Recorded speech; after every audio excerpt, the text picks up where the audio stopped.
Hi guys, we're reading pages 37 to 42. This chapter is Locks in the book Wonder by RJ Palacio.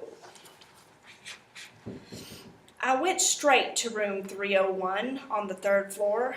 Now I was glad I'd gone on that little tour because I knew exactly where to go and didn't have to look up once. I noticed that some kids were definitely staring at me. I did my thing of pretending not to notice. I went inside the classroom and the teacher was writing on the chalkboard while all the kids started sitting at different desks. The desks were in a half circle facing the chalkboard, so I chose the desk in the middle toward the back, which I thought would make it harder for anyone to stare at me. I still kept my head way down, just looking up enough from under my bangs to see everyone's feet. As the desk started to fill up, I did notice that no one sat down next to me.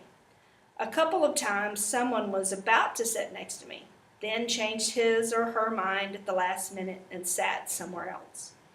"Hi, August." It was Charlotte, giving me her little wave as she sat down at a desk in the front of the class. Why anyone would ever choose to sit way up in the front of the class, I don't know. "Hey," I said, nodding hello. Then I noticed Julian was sitting a few seats away from her, talking to some other kids.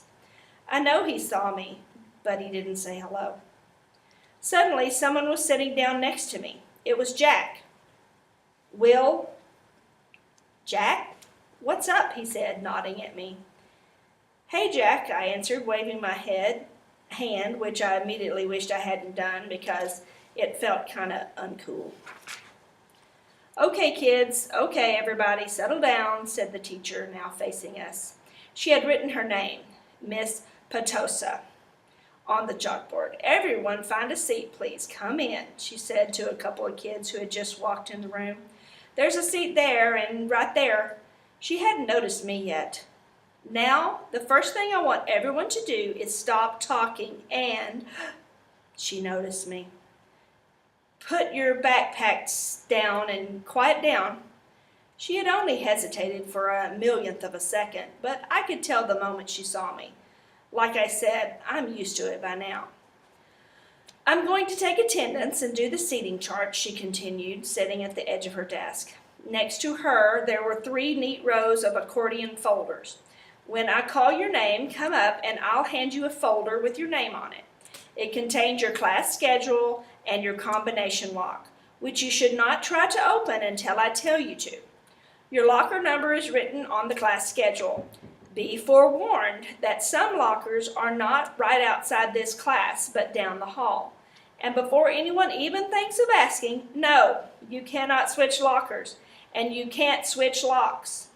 Then, if there's time at the end of this period, we're all going to get to know each other a little better. Okay?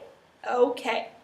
She picked up the clipboard on her desk and started reading the names out loud. "Okay, so Julian Albans," she said, looking up. Julian raised his hand and said, "Here," at the same time.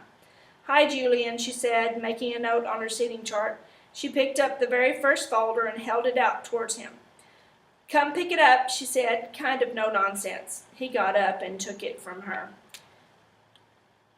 "Hamina Chin." She handed a folder to each child as she read off the names. As she went down the list, I noticed that the seat next to me was the only one still empty, even though there were 2 kids sitting at one desk just a few seats away. When she called the name of one of them, the big kid named Henry Joplin, who already looked like a teenager, she said, "Henry, there's an empty seat right over there. Why don't you take that seat, okay?" She handed him his folder and pointed to the desk next to mine. Although I didn't look at him directly, I could tell Henry did not want to move next to me, just by the way he dragged his backpack on the floor as he came over, like he was moving in slow motion. Then he plopped his backpack up really high on the right side of the desk, so it was kind of like a wall between his desk and mine. "Maya Markowitz," Miss Petosa was saying. "Here," said the girl about 4 desks down from me. "Miles Norrie." "Here," said the kid that had been sitting with Henry Joplin.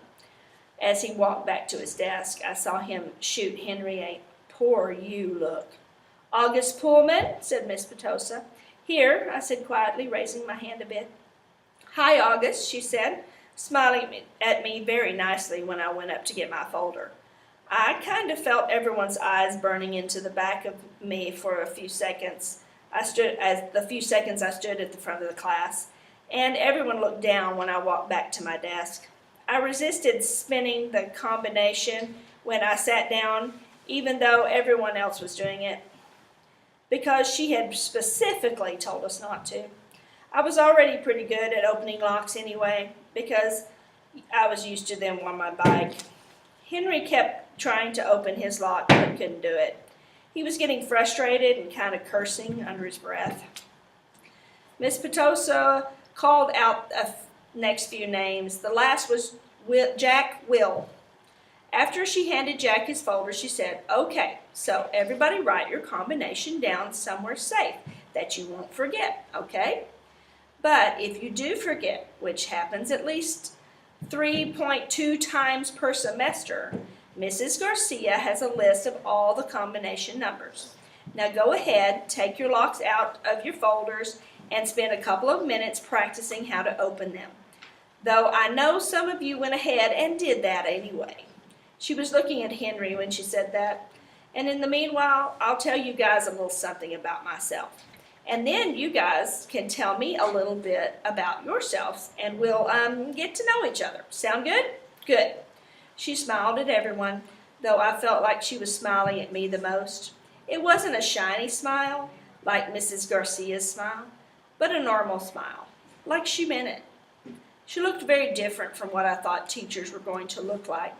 I guess I thought she'd look like Miss Fowl from Jimmy Neutron, an old lady with a big bun on top of her head.